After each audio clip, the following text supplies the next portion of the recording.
Many people feel fairly daunted when they think of trying to do restorative yoga in a home.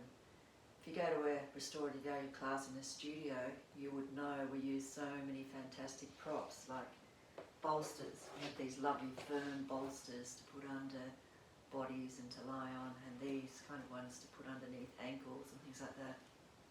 And of course they've got blocks and heaps of blankets. So when it comes to trying to do these restorative poses in the home, it can be quite challenging.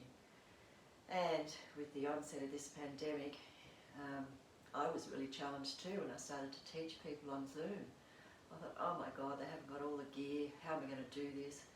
And I just had to get outside my comfort zone, get out of my sweet little box that I lived in a yoga studio, and just get creative. What have I got around the house that I can tell them, you could try this? So I put together this video to give you some ideas. Number one are the blankets. Woolen blankets, good old woolen blankets that not a lot of people have these days because a lot of people have doonas. Doonas can still work, however, to use a prop, to get a firm prop, a woolen blanket can work really well. Synthetic blankets are okay, but they're not quite as firm, and you need quite a few of them to get the firmness that one woolen blanket would give you.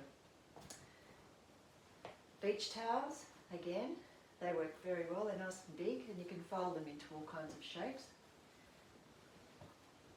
And I have these two yak blankets, which are so warm. I'm filming this in Victoria in winter. It's really, really cold today. So when you do restorative yoga, your body temperature drops quite significantly. It's just one of the things that that happens when your body starts to relax. So this yak blanket is really good. It's nice and big. It's very warm. It's quite light. So I have two. I use one for my lower body, and I use one for my upper body. So they're a pretty good investment. Things like stools. This is just an ottoman, and frequently what I have done is get a bed pillow, put a pillow on top of the stool, and this can be a nice adaptation to use for Stonehenge. You can see there, Stonehenge is where our legs are elevated a bit higher and the feet dangle over the end. Woolen scarves. If you live in a cold climate, woolen scarves are fairly common. So this is a really big long one. That could work as well to keep you warm.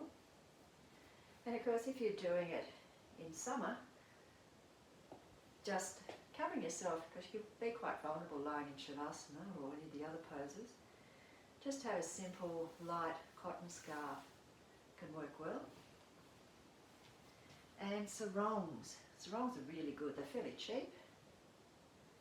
And I used to use these in my yoga studio a lot, sarongs, especially when you just wanted a light cover when it was warmer. And the other thing you can use sarongs for is an eye cover. I have a lovely worn old sarong, and I just get it into a nice little tube kind of stake. I'll put it around the back of my skull, over one eye, over the other eye, take my glasses off of course, and then I just bunch it up around my ears. And that's a very, very lovely soft eye cover. We get a lot of stimulus that comes through our eyes with light, and to quieten the brain, it's helpful to have something on your eyes to keep it nice and dark. If you have a proper eye pillow, this is the one that's got linseed in it. You can make one yourself if you're a sewer. That can work very well. Or just a washer. This is a standard old face washer. It's quite stiff, this one, so if you had a nice fluffy one, that would be better. And you can just put that over your eyes. Or this is a hand towel. That can be good for an eye cover as well, because not only does it cover the eyes but the forehead and also around to the ears, so that can be quite soothing. This roll comes off our couch. You could wrap a towel around that, and that could be a nice prop to put underneath ankles. And pillows of all shapes and sizes. You can see here I've got oblong ones, the bed pillow, and a really big square one.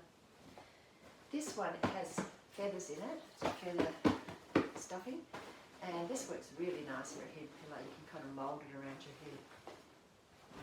Pillows of this shape can be good to put underneath ankles. So they're the main kind of props, and then for extra warmth, another pair of socks, woolly socks, are really important for winter.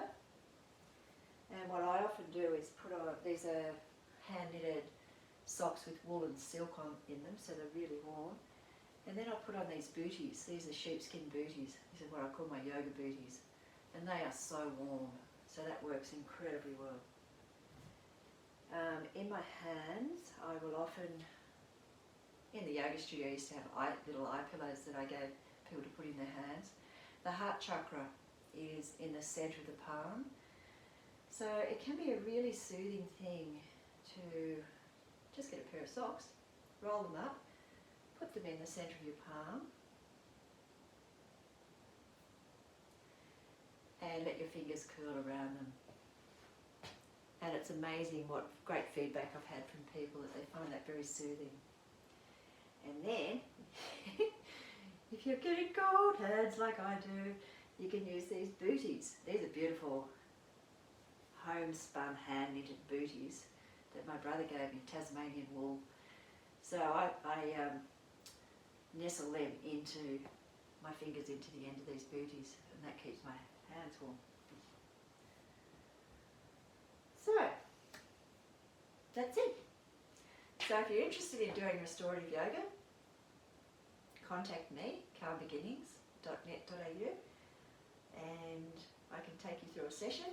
And this just shows you that yes, the world's your oyster. You just have to go around your home and find things that you think, oh yeah, this will do, this will do. Okay, enjoy.